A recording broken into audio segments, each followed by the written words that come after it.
Sardegna, un'isola da vivere, da raccontare, ma soprattutto da amare. In questa puntata vi parleremo di un patrimonio unico al mondo, di un patrimonio invidiabile che custodiamo nella nostra isola. Parliamo del mare e delle sue bellezze.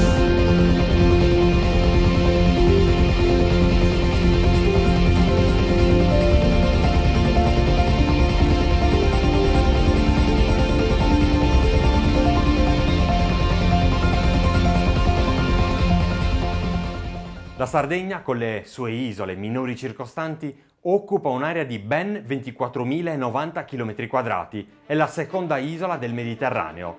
La nostra terra detiene il primato della lunghezza della superficie costiera, con ben 1.849 km. Grazie alla sua conformazione frastagliata e caratterizzata da piccole cale e insenature, è proprio la nostra isola che detiene il record italiano. Una cifra altissima se consideriamo che la lunghezza complessiva delle coste italiane arriva a 7.456 km. Praticamente la Sardegna ricopre un quarto del totale delle coste italiane. In Sardegna sono state istituite 6 aree marine protette nel registro del Ministero dell'Ambiente. Una di queste è l'area marina protetta di Capo Carbonara, a Villa Simius.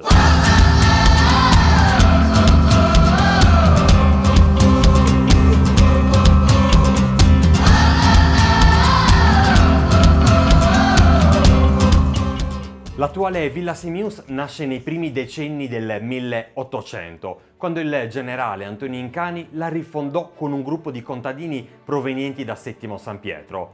La crescita di Carbonara è rapidissima e nel 1853 diviene comune autonomo. Solo 10 anni dopo assume il nome attuale di Villa Simius. È un centro che si trova nella costa sud-orientale della Sardegna, una delle mete più apprezzate e rinomate di tutto il bacino del Mediterraneo. Un patrimonio naturale invidiabile, ampie spiagge, calette meravigliose, strapiombi, golfi e insenature, e isole incontaminate.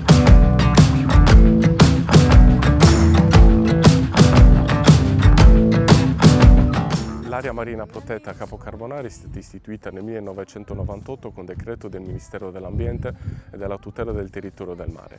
Ad oggi, a distanza di 20 anni circa dall'istituzione, tante sono le attività che mandiamo avanti a tutela della biodiversità, una biodiversità marina ma anche una biodiversità terrestre.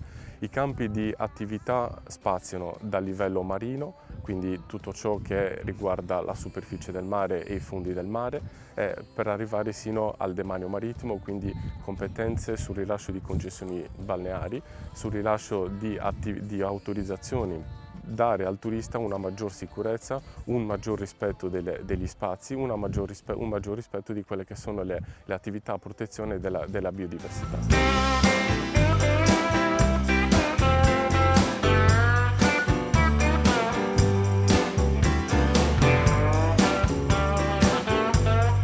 Le attività invece che svolgiamo a mare abbiamo i monitoraggi scientifici, la ricerca scientifica, perché sono tutte quelle attività che ci danno delle informazioni su ciò che succede sotto il mare, un ambiente non conosciuto, quindi che è degno di essere scoperto. La scoperta di questo mondo, quindi il mondo marino, parte dalla ricerca scientifica. Diverse sono le specie che ormai stanno popolando i mari sardi, sono specie alloctone, ovvero che non provengono dal mar Mediterraneo, come ad esempio il pesce pappagallo, il pesce pagliaccio o addirittura delle alghe che non arrivano dal mar Mediterraneo.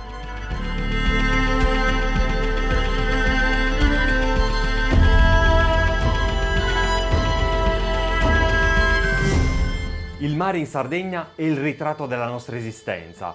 Disegna i profili della nostra isola, mescola le storie e i destini, ispira i poeti e le canzoni.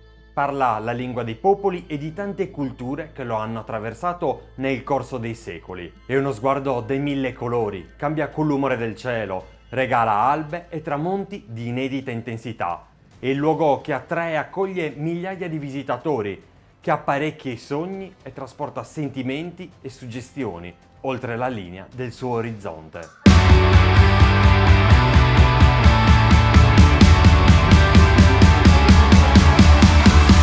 Il territorio del sud-est Sardegna, ricadente nel concetto di area marina protetta, è un territorio popolato da specie animali e vegetali di pregio, di interesse conservazionistico, ma sono anche delle specie carismatiche molto vicine all'uomo. Parliamo del delfino, parliamo del tursiope, parliamo delle stenelle. Oltre a queste specie, che sono specie diciamo più che altro migratorie, abbiamo la caretta caretta. La caretta caretta è un animale carismatico, molto apprezzato dall'uomo, popola tutti i mari della Sardegna, ma nel caso particolare di Villa Simius negli ultimi anni abbiamo avuto anche delle nidificazioni, sintomo che il territorio è un territorio pregiato, è un territorio rispettato dall'uomo e grazie alle sue valenze naturalistiche la tartaruga si trova in condizioni ottimali per poter depositare le uova.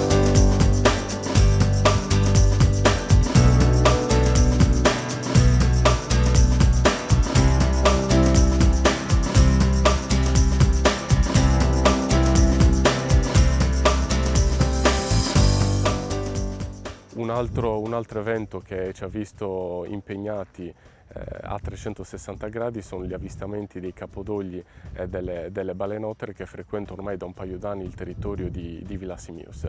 Non ultimo un mese fa un operatore autorizzato dall'area marina protetta durante una sua escursione ha notato questi soffi provenienti da questi grandi animali, ha avvisato subito la Capitaneria di Porto, il Corpo Forestale di Vigilanza Ambientale, che a sua volta hanno avvisato la direzione dell'area marina. Ci siamo prodigati e in tempo zero siamo dovuti arrivare sul posto proprio per documentare e avere quanto più possibile informazioni su questi animali, perché non è facile trovarli sotto costa.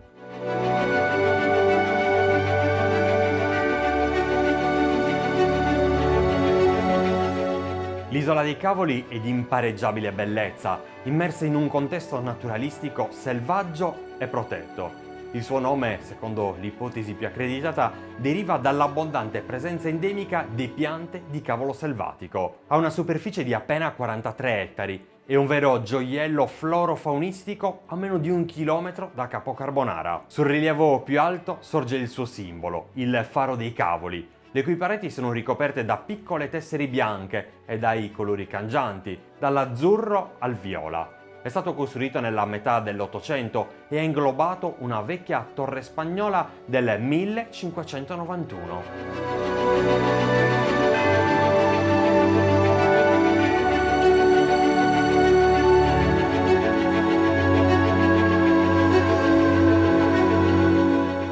Mantenere un territorio intatto nel tempo significa godere di questo territorio a lungo termine.